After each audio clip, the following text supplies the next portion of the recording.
ഈശോമിശിഹായ്ക്ക് സ്തുതിയായിരിക്കട്ടെ. Lights of faith ചാനലിലേക്ക് സ്വാഗതം. പ്രഭാഷകൻ 45 അധ്യായത്തിലെ ചോദ്യോത്തരങ്ങളാണ് നമ്മൾ ഈ വീഡിയോയിൽ വിവരിക്കുന്നത്. ചോദ്യം 1.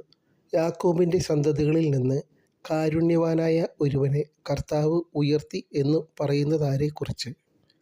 ഉത്തരം മോശ. ചോദ്യം 2. അവിടുന്ന് അവനെ മഹത്വത്തിൽ ദൈവദൂതന്മാർക്ക് സമനാക്കി ആരെ? ഉത്തരം മോശയെ. ചോദ്യം 3. തൻ്റെ സ്വരം അവിടുന്ന് അവനെ കേൾപ്പിച്ചു ആരെ? ഉത്തരം മോശ. 4. ചോദ്യം. ലേവി ഗോത്രജനും മോശയുടെ സഹോദരനും അവനെപ്പോലെ തന്നെ വിശുദ്ധനുമായ ആരെയാണ് കർത്താവ് ഉയർത്തിയെന്ന് പറയുന്നത്? ഉത്തരം അഹറോൻ. ചോദ്യം 5. മഹിമയേറിയ മേലങ്കിയിൽ എന്തെല്ലാം നൽകി?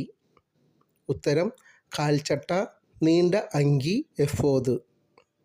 കാൽച്ചട്ട, നീണ്ട അങ്കി, എഫോദ്. ചോദ്യം 6. ഏതൊക്കെ നിറത്തിലുള്ള വസ്ത്രമാണ് അവിടുന്ന് അവനെ അണിയിച്ചത്? സ്വർണം, നീല, ധ്രൂമം എന്നിവയാണ് ആ നിറങ്ങൾ. ചോദ്യം 7. അഹ്റോൻ്റെ തലപ്പാവിലെ സ്വർണം കൊണ്ടുള്ള കിരീടത്തിൽ എന്താണ് കൊത്തിവെച്ചിരുന്നത്? വിശുദ്ധി എന്നാണ് കൊത്തിവെച്ചിരുന്നത്. ചോദ്യം 8. അഹ്റോനെതിരെ ഗൂഢാലോചന നടത്തിയത് ആരെല്ലാം? ഉത്തരം ദാത്താനും അബിറാമും അവരുടെ അനുയായികളും കോറഹിൻ്റെ സംഘവും ഉൾപ്പെട്ട അന്യഗോത്രക്കാരാണ് അഹ്റോനെതിരെ ഗൂഢാലോചന നടത്തിയത്. 9. ചോദ്യം. കർത്താവിന് നൽകിയിരുന്ന ബലിവസ്തുക്കൾ ഭക്ഷിച്ചിരുന്നത് ആര്? ഉത്തരം അഹ്റോനും പിൻഗാമികളും. 10. മഹത്വത്തിൻ്റെ 3-ാം സ്ഥാനം ആർക്കായിരുന്നു?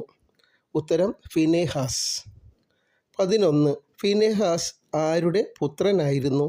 ഉത്തരം എലെയാസർ. ചോദ്യം 12. രാജാവിൻ്റെ പിന്തുടർച്ചാ അവകാശം അവൻ്റെ സന്തതികൾക്ക് മാത്രമായിരിക്കുന്നത് പോലെ ആരെക്കുറിച്ചാണിത് പറയുന്നത്? രാജാവ് ആണ്?